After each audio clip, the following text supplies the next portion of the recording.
Guys, German SuperCoach here. Today in this video, I'm just going to be giving you guys a team update. Um, this is nothing crazy. This is just a casual team update. The practice matches are on now, the match simulations, but honestly, I don't think you could take much out of them. They're just sort of to get the players back into the sort of fitness of the game, but yeah, I don't think there's much to take out of that if I'm being honest. So I'll start doing more updates as the Amy Community Series rolls around, and then I'll start to upload more content. But for now, I'm just going to give you guys a quick team update. So first up, we got Sheasel. He's been in my team all preseason, and I don't plan to change. I don't care where he plays, half forward, midfield, backline, wherever it is, he will score. I don't care. He is an absolute prospect, Harry Sheasel. And we got Sicily. Now, this isn't a bit of a risky one because he is at a risk of playing forward, given that the Hawks don't have many good talls down there anymore, and they might have to swing him there. But I think he's going to be playing mainly third tall in defense, and if that's what he's playing, I think he'll do really, really well this year. Like we saw what he did when he was playing third tall in 2023. He went 114, and I mean he killed me not to have that year because he had some massive scores. He had a 172, 136, 171, 166. He's such a nuclear player when he's playing good. So it's someone that if you don't have, he's really going to hurt you if he's doing well. And I think at 532k, I don't think there's much. The range of what he can lose isn't that bad, and the range of what he can gain is really good. So I think he's really a chance to explode this year and be top 6 defenders. But if he gets swung up forward, then that's just bad luck for me, and I'm going to have to probably trade him out. But either way, I'm willing to take the risk with Sicily because of his upside. Then we got Jaden Short. Now, this is one I'm really 50-50 on. I was all up on him before. Like, he's come into my team and I was just like, oh yeah, no more Rioli. Main man in that defense. No, like, he'll be taking every kick out. But then I was thinking to myself, like, is Jaden Short really the guy? Because he's not that sort of player that's going to do kick to kick in the back line. He sort of just bombs it long every possession he gets. Like, he is that sort of player who just loves to kick the shit out the footy. So I'm not sure about Short, but if he's willing to play that sort of kick to kick game to get himself some more posies this year, I think it'll be a really good pick. And even if he does just play his usual role or whatever, without Dan Riol in the team, I'm sure this average will bump up to about a 95 or so if I'm lucky. And I think he will rise from this price. So I think either way, Jaden Short is a good pick. It's just a matter of whether he goes really big or not. But I'm pretty happy with Jaden Short being in my team. Then we got Callum Mills. As you can see, I've sort of deviated from the structure I had earlier. My structure before was more guns and rookies. Now I've sort of succumbed to the mid-price madness, but yeah, oh well. So we got Callum Mills, and if I'm being honest, I don't really know much about Callum Mills, and I don't care that much. Like, I haven't heard that much about him, but all I know is that if he plays full midfield, his upside is way too good to keep him out the team. But he might just be someone to pick up after his buy. I was thinking about that earlier, but nah, his price change I think does change before his buy, so he might be someone you have to start with if he goes massive. So Mills is just in my team for now. And we got Josh Sin. I'm really confident with this pick. I think he's going to be the D'Ambrosio of this year, Josh Sin. 229k. He's been training a halfback all preseason. Rumours that he's going to be taking the Houston role. Really promising young talent. I really, really like Josh Sin as a pick. So I think at the least he will go up like 50 to 100k, Josh Sin. And I think he could really explode this year. So he's definitely one I'm pretty happy to have there. Then we got Bo Allen. Yeah, just a good rookie by the sounds of it.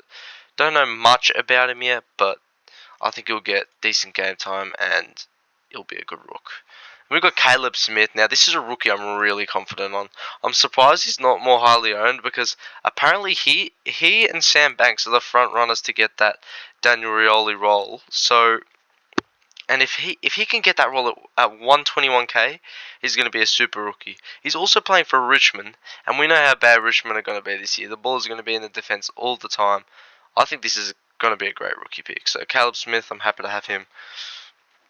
James Leake, he's just sort of there. I don't know much about him, but GWS lost some depth in the defense, so hopefully he can come in and do some nice things as well.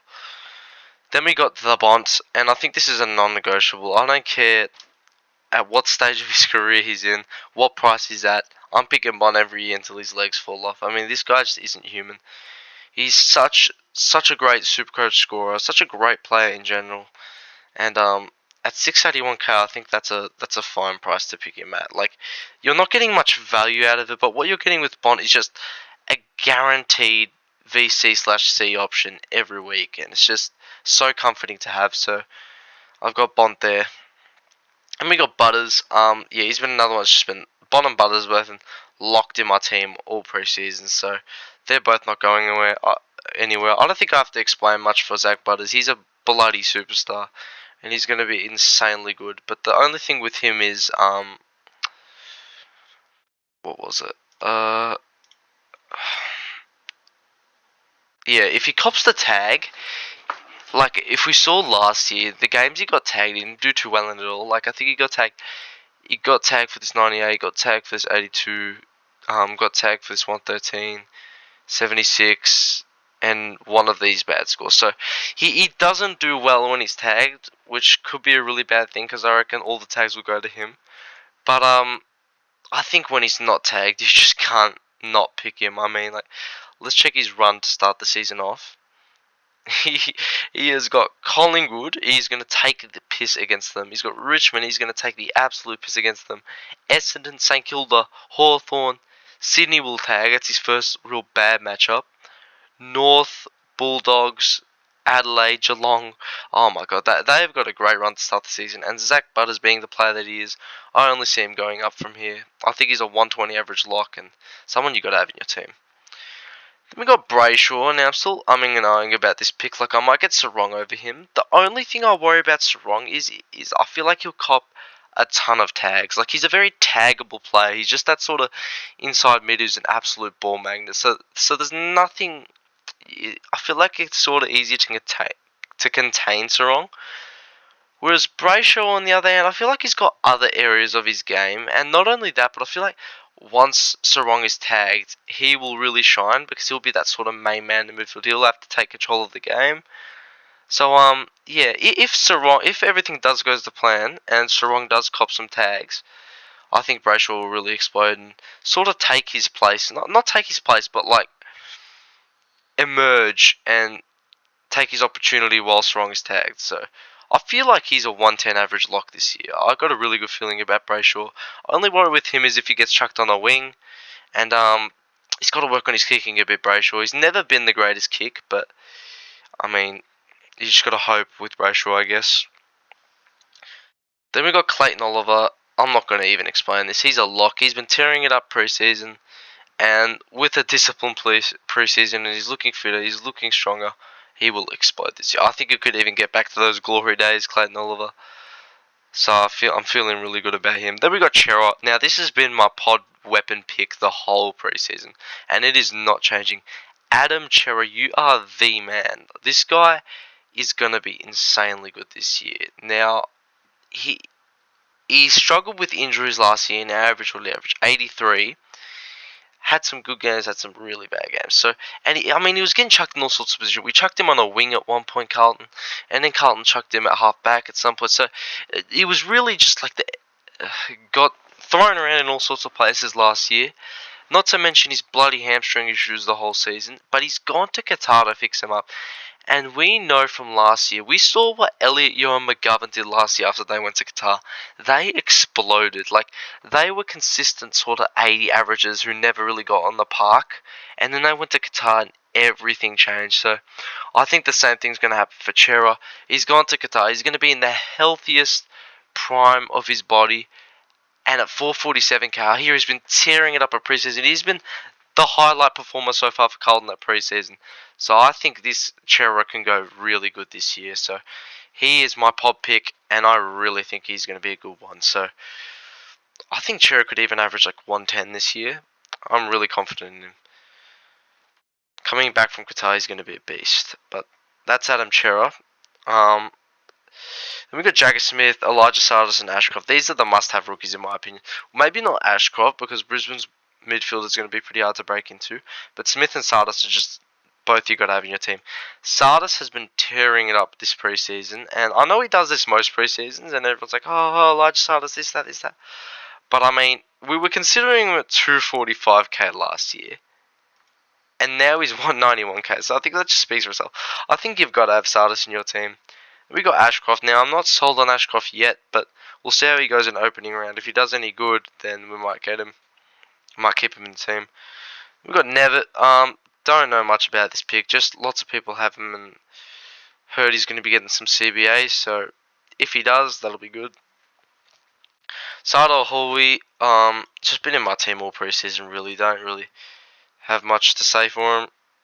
Neil Erasmus, he did okay. He actually did pretty good in the Indigenous All-Stars match, but I also don't think you could take much out of that. But I think he's primed for a breakout season, Neil Erasmus, and at least go up 100k or so. So he's a good pick. Then we got Tristan Xerri. I think this is another one like Bond that's just a non-negotiable. The thing about Tristan Xerri is he doesn't have to be the most dominant in the ruck to have a good game. Like he can have just 15 and 20 hitouts, but his tackling is really what sets him apart from any other ruckman in the league. I think he came like third in tackles overall last year, not just rucks, but overall in the whole league last year. So it doesn't matter what they do with Jerry, if he has tough matchups or whatever. He's a tackling machine. He will bloody tackle until his arms fall off. So I reckon Jerry, that's what really sets Jerry apart. And I think he'll be a consistent scorer for a long amount of time now because of that. Then we got Darcy Cameron. Now this is another one of my pop picks. I've gone pretty I've gone with some really risky pop moves. Well, not really super risky, but I've gone with some pop moves. I've gone with Sicily, Short, Chera, and Cameron, which are all pretty decent pods. But yeah, Darcy Cameron, I feel like he's the weapon. He's going to be a weapon this year. Um, if we look at what he's did towards the back end of last year, it was pretty fucking good. I mean, he went from this point on, he went 90, 99, 73, ignore those, 131, 132, 121, 99, 165, 144, and 92. And all these games early in the year, I checked on DFS Australia, he wasn't getting the most CBAs. Like, he was getting 60 to 70 a game. And I was just thinking, like, why, when he's a ruck, is he getting 60 to 70 CBAs a game? But then he started to ramp up with the CBAs towards the back end of the year, and look how good he did. If he can get consistent CBAs this year, he will be an absolute terror of a pick. He will go crazy. I think he will average 110 plus confirmed if he keeps getting those good CBAs, and I don't know. I'm still a bit 50-50 on Cameron though, because like if De Koning is playing Sol Ruck, you have to pick him. I just don't think they're going to play him at Sol Ruck. I think Pineda will be in the team either way. But yeah, I think Darcy Cameron really has potential to be R2 this year. So DCam, prove me right, please. Jason Horn-Francis, 537k. I don't care where this guy plays. He's a very good talent, and he will be a stunning pick wherever he goes. So he's just in the team.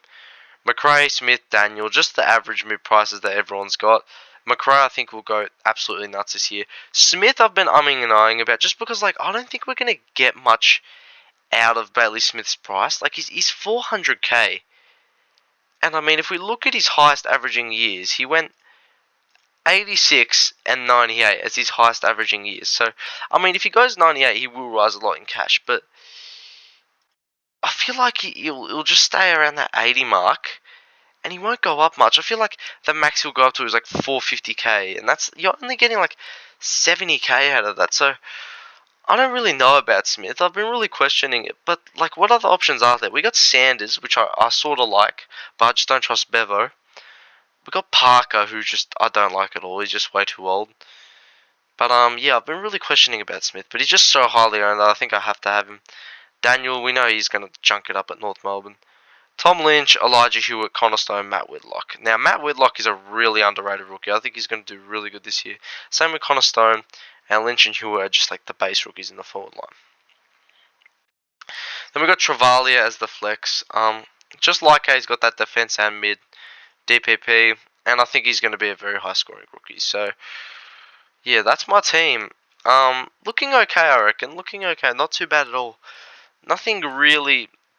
Oh, there's some pretty wacky picks in here, but by the time the Amy Community Series rolls around and the opening round, we get to see a better gauge on players. I'll probably have changed this team quite a bit, but for now, this is just an update. So, thank you guys for watching, and I'll see you all in the next one.